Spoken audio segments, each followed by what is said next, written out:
하루에 계란을 한 판씩 먹으면 근육 성장에 얼마나 도움이 될까요?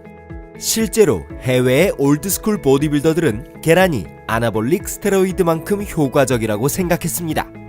대표적으로 미국의 전설적 보디빌더인 빈스 지론다는 하루에 계란 36개를 섭취하였고 동료 보디빌더들에게 이를 권장하였습니다. 프랑코 콜럼부, 아놀드 슈왈제네거를 포함한 많은 보디빌더들이 하루에 최소한 2개부터 12개, 심지어는 36개까지 많은 양의 계란을 섭취하였습니다.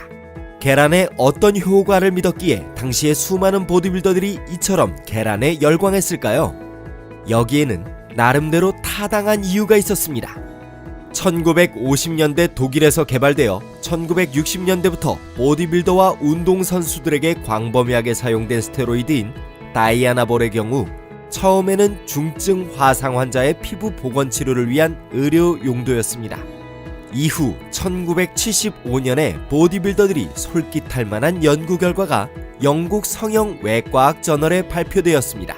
중증 화상 환자에게 하루에 계란 36개를 섭취하게 하였더니 중증 화상 환자의 피부 보건 치료가 빠르게 진행되었다는 연구 결과였습니다. 계란이 화상 환자들의 피부 보건 과정을 가속화했다는 연구 결과는 보디빌더들에게 계란이 아나볼릭 스테로이드와 같은 효과를 줄 수 있다는 생각을 하게 만들었던 것입니다. 그러나 이후 콜레스테롤에 대한 경고가 계속 발표되면서 미국 사회에서 계란 섭취가 급격히 감소하기 시작하였고 보디빌더 또한 계란 섭취를 줄이거나 최소한 노른자를 제외하고 계란을 섭취하기 시작하였습니다.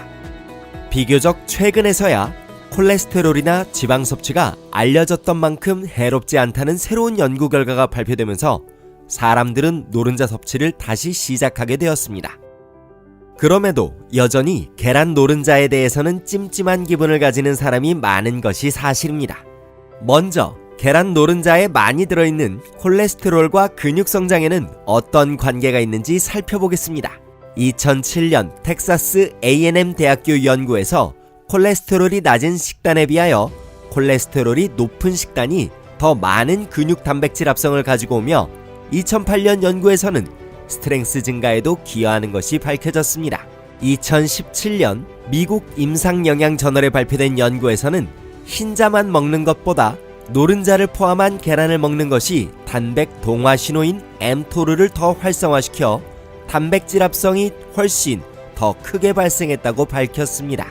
작년 2020년 미국 스트렝스 컨디셔닝 리서치 저널에서도 운동 후 흰자만 먹는 것보다 노른자를 포함한 계란을 먹는 것이 테스토스테론 수치와 근육량 그리고 스트렝스를 증가시켰으며 놀랍게도 체지방까지 감소시켰다고 밝혔습니다.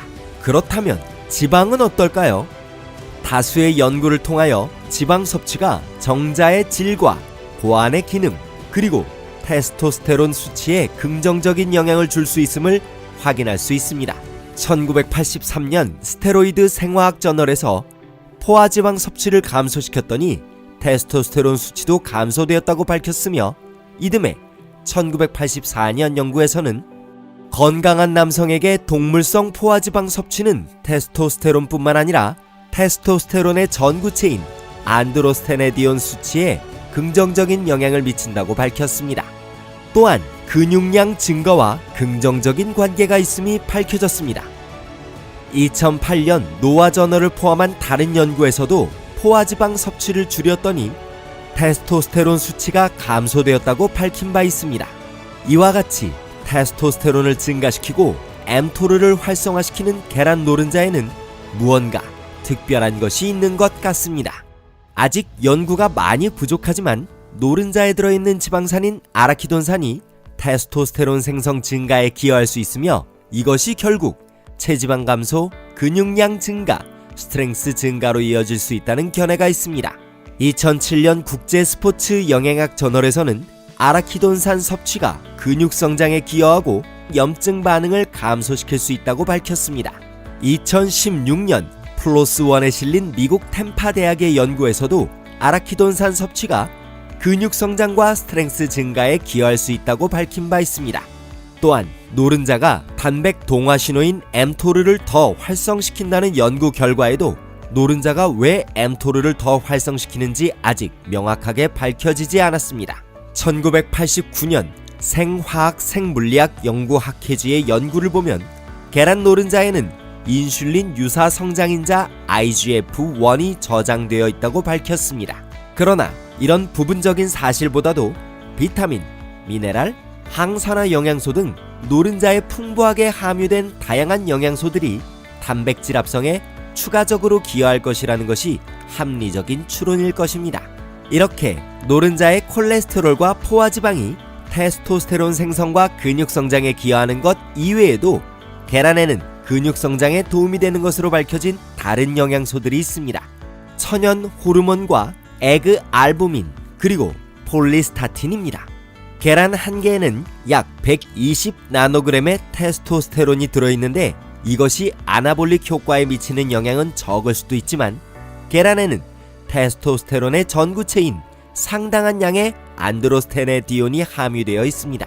또한 에그 알부민은 단독으로 테스토스테론을 증가시킬 수 있는 효과가 있습니다. 마지막으로 계란에 함유된 폴리스타틴은 근육세포 성장을 제한하는 마이오스타틴을 억제합니다. 이 폴리스타틴 추출물은 근육량과 스트렝스, 파워를 증가시키는 것으로 알려져 있습니다. 결론적으로 계란을 통째로 먹는 것이 보디빌더에게는 많은 이득이 있다는 것입니다. 그럼에도 노른자의 콜레스테롤과 지방에 대한 의혹을 가진 사람이 여전히 존재합니다.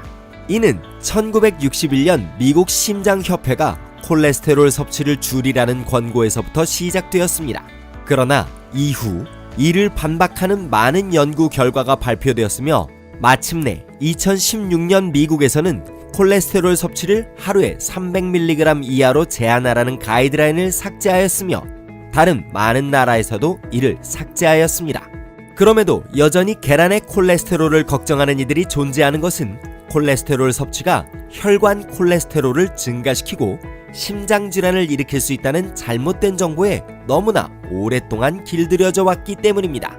최근 2018년 뉴트리언트 저널의 연구를 보더라도 콜레스테롤이 심혈관 질환의 원인이라는 과학적인 증거는 없다고 밝혔습니다. 특히 이 연구는 콜레스테롤과 지방 함량이 높음에도 불구하고 건강에 좋은 대표적인 식품의 하나로 계란을 콕 집어 지적하였습니다. 또한 작년 2020년 미국 임상영양 저널에 발표된 연구를 보면 전 세계 50개국 17만 명을 대상으로 한 연구에서도 일주일에 최대 12개까지의 계란 섭취는 혈중 지질이나 심혈관 질환과 관련이 없었다라고 밝혔습니다. 따라서 본인이나 가족 중에 고콜레스테롤 혈증 같은 콜레스테롤 이슈가 없으며 심장병이나 혈관 질환의 이력이 없고 건강한 상태라면 계란을 식단에서 배제할 이유는 전혀 없습니다. 다만 현재까지의 연구는 매일 3개의 계란 섭취가 최대였으며 장기간에 걸쳐서 하루에 한 판씩 계란을 먹는다면 건강에 어떤 영향을 미칠 것인지에 대해서는 아직 실증적으로 연구된 바는 없습니다. 따라서 어떤 연구기관이나 국가에서도 하루에 계란을 몇 개까지 먹어도 안전한지에 대하여서는 가이드라인이 없습니다. 단지 뉴 잉글랜드 의학저널에 88세의 노인이 매일 25개의 계란을 섭취했음에도 콜레스테롤 수치는 정상이었고 아주 건강한 상태였다는 연구 결과가 있을 뿐입니다. 당연히 단편의 연구 결과로 극단적인 계란 섭취도 건강에 해롭지 않을 것이라고 추론할 수는 없을 것입니다. 따라서 올드스쿨 보디빌더들이 권장했던 것처럼 하루에 한 판씩 계란을 먹는 것을 권장할 수는 없지만 최소한 콜레스테롤과 포화지방 때문에 계란 노른자를 기피할 이유는 없으며 현재 건강한 상태라면 매일 3개 정도의 계란 섭취는 근육 성장을 위한 건강한 식단의 일부가 될 수 있을 것입니다.